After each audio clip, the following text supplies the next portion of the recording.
ये जो आप चॉकलेट केक की फुली स्पॉन्जी केक देख रहे हैं, ये आज मैंने बिल्कुल अपने बिगनर्स के को सोच के ध्यान में रख के बनाया है। मैंने पहले सोचा कि मेरी बिटिया के दिमाग में क्या चलता है और उसे क्या क्या परेशानी होती है केक के नाम पे, उसके बेस के नाम पे। तो यहाँ आप देख सकते हैं ये स्पॉन्जी केक जो मैंने बनाया है बिना किसी माइक्रोवेव के और घर में रखे हुए छोटी मोटी चीज़ों से। आप यहाँ पे किसी भी चीज़ के लिए आपको यहाँ परेशान होने की कोई ज़रूरत नहीं है और ये सॉफ्ट सा स्पॉन्जी सा केक हो जाएगा तैयार।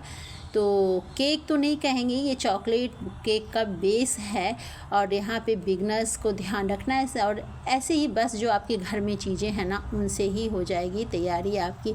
तो चलिए शुरू करते हैं। आप वीडियो को बिल्कुल भी स्किप मत करना, ध्यान से देखना। आपको फ्लेम बस इतना ही रखना है कि लो से थोड़ा सा ज़्यादा और मीडियम से कम। और यहाँ पे मैंने एक कढ़ाई रख ली है। कढ़ाई हमारी मोटे तले की है और इस कढ़ाई के अंदर मैंने एक प्लेट पतला सा लिया है जिसको सीधा नहीं बिल्कुल उल्टा रखना है। आप ध्यान से अगर वीडियो को देखोगे ना तो केक की ये बेस बनाना आपके लिए हो जाएगा चुटकी में चुटकी का काम। और मैंने इस कढ़ाई को ढक के स्टोव ऑन करके रख दी है प्री हीट होने के लिए।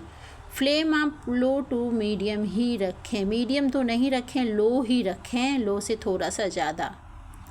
और यहाँ पे मैंने केक टिन लिया है, उसको पहले कर लेती हूँ ग्रीस। अगर आपके पास केक टिन नहीं हो तो आप किसी भी स्टील के लंच बॉक्स का इस्तेमाल कर सकते हैं।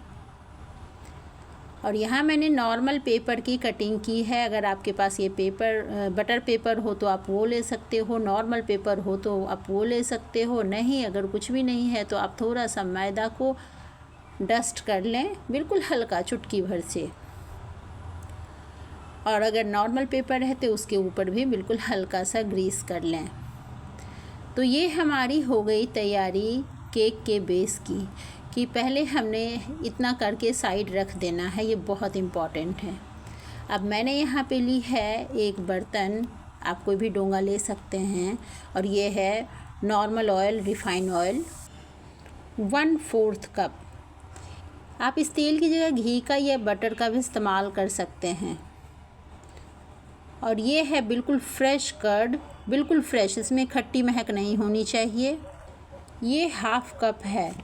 फ्रेश कर्ड का ही इस्तेमाल करें और थोड़ी थिक कर्ड यानी गाढ़ी दही के, पतली दही का इस्तेमाल करने से बचें। इनको मैंने अच्छे से फेंट लिया।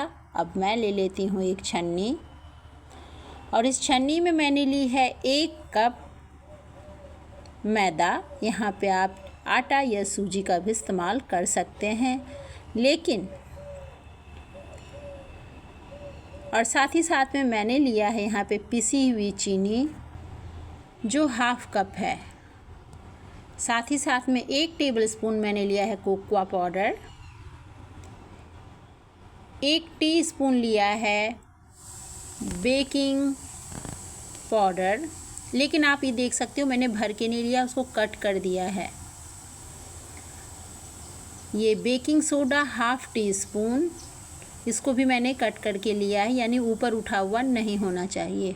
और ये कुछ पिंच ऑफ नमक, ये आपके ऑप्शनल है। नमक से मैदे का थोड़ा सा टेस्ट या किसी भी मीठा का टेस्ट थोड़ा इन्हेंस होता है, ये हम सभी जानते हैं। अब इसको एक साथ छान लेना है हमें। ये छानने वाला प्रोसेस करना बहुत ज़रूरी है कि कई बार चीनी में अच्छे से चीनी पिसी हुई नहीं होती है तो ऐसे गांठें निकलती है, या फिर चीनी पिसी हुई होती है तो बरसात के दिनों में ना वो जम जाती है। तो आपको ये प्रोसेस करना बहुत ज़रूरी है। अब आप देख सकते हैं मेरे मिक्स करने का तरीका, मैं कैसे मिक्स कर रही हूँ। इस मिक्स करने के तरीके को कट एंड फोल्ड प्रोसेस कहते हैं। यहाँ मैंने नॉर्मल रूम टेम्परेचर पे मिल्क लिया है। यहाँ पे मैं दूध के मेज़रमेंट को नहीं बता रही हूँ, क्योंकि दूध आपकी दही के थिकनेस के अकॉर्डिंग कम या ज़्यादा होगी। और हमारे स्पैचुला को आप लगातार ध्यान से देखें कि मैं कैसे कट एंड फोल्ड कर रही हूँ। ये बहुत ज़रूरी है, कट एंड फोल्ड प्रोसेस। इससे आपके बैटर अच्छे तैयार होंगे। और ये हमारा रहा विनेगर, जो नॉर्मल किचन में विनेगर होता है वो बिल्कुल आधी चम्मच हमें चाहिए, हाफ़ टी स्पून। अगर ये भी ना हो तो आप नींबू के कुछ ड्रॉप्स यूज़ कर सकते हैं, 3-4 ड्रॉप। और आप मेरे स्पैचुला को बार बार देखें कि मैंने कट एंड फोल्ड प्रोसेस को बिल्कुल नहीं छोड़ा है। कभी क्लॉक कभी एंटी क्लॉक ऐसा ना करें, कट फोल्ड करें या फिर क्लॉक वाइज आप मिक्स करें। आप ये छोटी छोटी सावधानियों को जब आप बरतेंगे तो आपकी केक मजाल नहीं है कि कोई आपकी केक को ख़राब कर सके।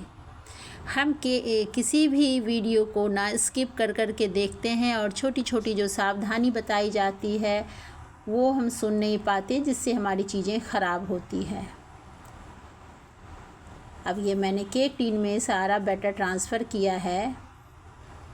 ये टैप टैप करना बहुत ज़रूरी है क्योंकि अंदर एयर जमा हो जाते हैं, तो टैप टैप करना बहुत ज़रूरी है। चलिए अब चलते हैं स्टोव की तरफ।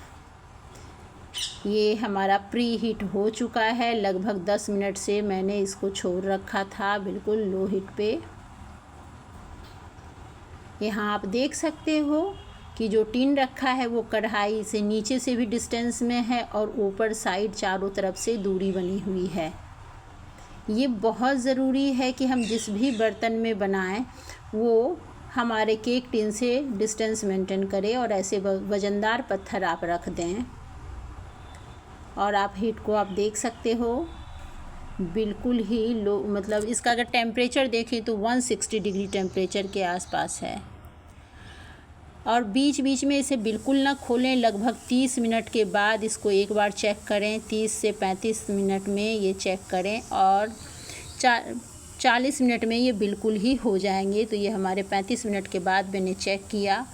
वाओ, चलिए देखते हैं। बिल्कुल फ्रेश टूथपिक निकली है हमारी, आप कहीं से भी चेक कर लो। तो 35 मिनट में हमारी केक हो गई तैयार। अब आपको इस गरम बर्तन में इसको केक टिन को बिल्कुल नहीं छोड़ना है। अगर आप यहाँ ढक के छोड़ोगे तो आपके केक फूलने के बाद वापस बैठ जाएंगे। तो इसे मैंने बाहर निकाल लिया और कुछ देर के लिए मैंने एक साफ़ सुथरे कपड़े से ढक दिया है। ये प्रोसेस भी बहुत ज़रूरी है। लगभग 10 मिनट के बाद मैंने हटाया। अगर आप नहीं ढकोगे तो ये ऊपर से थोड़ी सख्त हो जाएगी। जैसे माँ रोटी बनाती है तो ढक देती है, बिल्कुल केक के साथ भी सेम चीज़ है। अब आप देखो ये निकालना भी कितना आसान होगा। हल्का सा टैप टैप करें और बिना किसी नाइफ़ या किसी भी फॉर्क की मदद के बिना ये आसानी से देखो टिन को ये केक छोड़ रही है, ये बेस। अब मैं दिखाती हूँ। आप अगर एक एक चीज़ को फॉलो करेंगे ना, ध्यान से सुनोगे, तो आपको बहुत ही आसानी से चॉकलेट केक के बेस बनाने आ जाएंगे। मैं उम्मीद करती हूँ कि आपने ये वीडियो ध्यान से देखी होगी और आपकी छोटी छोटी जो समस्याएं हैं वो दूर हुई होगी। अगर फिर भी कुछ प्रॉब्लम आती है केक बनाने में तो आप कमेंट सेक्शन में कमेंट ज़रूर करें। अब देखें हमारा केक टिन कितना साफ़ निकला है। ये बिगनर्स के लिए बहुत ज़रूरी होता है क्योंकि वो हल्का भी थोड़ा थोड़ा स्किप करके वीडियो देखते हैं। कितना फ्लफ़ी और स्पंजी केक है। अगर घर में ऐसे बनाना ये बेस सीख जाएं तो फिर और कहना ही क्या है। और मैं उम्मीद करती हूँ कि आप आसानी से ये बना लेंगे। अगर कोई भी दिक्कत होती है कमेंट सेक्शन में कमेंट करें। वीडियो पसंद आई हो तो लाइक करना, शेयर करना, कमेंट करना बिल्कुल भी ना भूलें। और अगर सब्सक्राइब नहीं किया है तो प्लीज़ चैनल को सब्सक्राइब ज़रूर करें। और यही आपकी तरफ से गिफ्ट होंगे हमारे लिए। बहुत ही यमी बने हैं। मैं केक की बड़ी शौकीन हूँ। अगली रेसिपी में आपके लिए फिर लेके आती हूँ।